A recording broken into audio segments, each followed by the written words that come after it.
Hi, ito po si Gara Estrada at nandito po ako ngayon sa Navitopia, Philippines. Ako po ay nagpa-install ng Android head unit.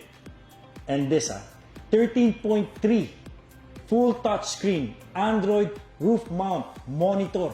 Ganun po kalaki sa aking Photon Traveler.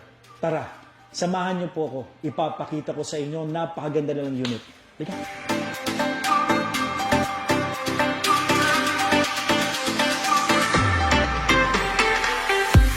Nandito na po tayo sa sasakyan ko at ipapakita ko na po sa inyo yung kinabit naming 13.3 roof mount monitor. Ayan po, apps at yan na po yung features niya. Makikita nyo na po, napakaganda at napakalaki. At ito na po yung Android head unit. Alam nyo po dito sa Android head unit na to, pwede na ho kayo mag-Facebook, lahat ng mga social media account nyo, pwede na ho tingnan dito. Pwede rin ho kayong makinig ng radyo at syempre, manood.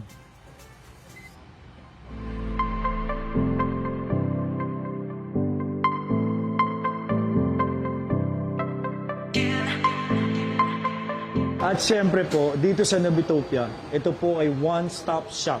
Mahahanap nyo na po lahat dito ang tungkol sa kotse. Magpapapintura kayo, magpapa-repair ng dent, at lahat po ng mga car accessories nandito na. At siyempre, katulad ko po, isang marupok na tao pagdating sa sasakyan. Nainganyo po ako magpakabit ng noob sight po. Yan. Tignan nyo naman po, kinakabit na po ni Kuya. At saka mga technician po nila, the best. Yun. At ito po ang kinabit sa akin ngayon. Ayan.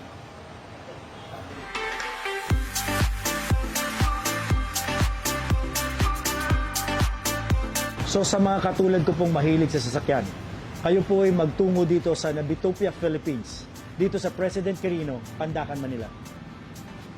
Salamat!